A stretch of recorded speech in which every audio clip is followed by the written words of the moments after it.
সম্মানিত দর্শক, যা দেখালাম আজকে একজন সাধারণ মানুষ, যিনি দিনমজুর, হ্যাঁ, প্রতিদিন হয়তো 200-300 টাকা সে ইনকাম করে, তা দিয়ে তার সংসার আসলে ভালোভাবে চলে না।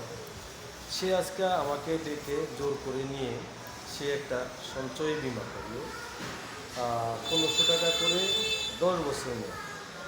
আসলে তার থেকে একটা জিনিস শিখলাম যে মানুষ আসলে সঞ্চয় করতে চায়, সঞ্চয়ের জায়গা পায়। সোনালী লাইফের পারিপার্শ্বিক সব বিষয়ে সে জেনে সে নিজে উদ্যোগ নিয়ে আজকে সকালে আমাকে খবর দিয়ে নিয়ে সে 1500 টাকা করে একটা ডিবিএস করলো।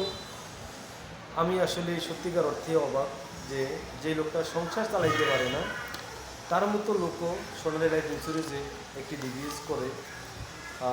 আমি সত্যিকার অর্থে আজকে অবাক হয়ে গেলাম যে আসলে প্রত্যেকটা মানুষই আসলে সঞ্চয় করতে চায়। হয়তো আমরা জায়গা পাই না, কোন জায়গায় টাকা রাখবো, এটা হয়তো মানুষ ভালো একটি জায়গা চায়। যদি আমরা ভালো জায়গার সন্ধান দিতে পারি তাহলে মানুষ অবশ্যই সঞ্চয় করবে। তো সোনালী লাইফ আসলেই সত্যিকার অর্থে আজকে আরেকটি জিনিস প্রমাণ করলো যে মানুষ এখন সোনালী লাইফকে খোঁজে। সোনালী লাইফ ইন্স্যুরেন্সে টাকা রাখার জন্য মানুষ আসলেই সোনালী লাইফের কর্মীদেরকে খোঁজে। যদি আমরা বলতে পারি, যদি আমরা মানুষকে যাইতে পারি, মানুষ অবশ্যই আমাদেরকে সম্মান করেই সোনালী লাইফ ইন্স্যুরেন্সে একটি ডিভিএস করবে।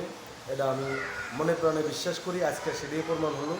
আমি সকালে ঘুম থেকে ওঠার সাথে সাথে উনি আমাকে ফোন করলো। ফোন করার পর আমি গেলাম, গিয়ে ওনার ফর্মটা ফিল আপ করে নিয়ে আসলাম।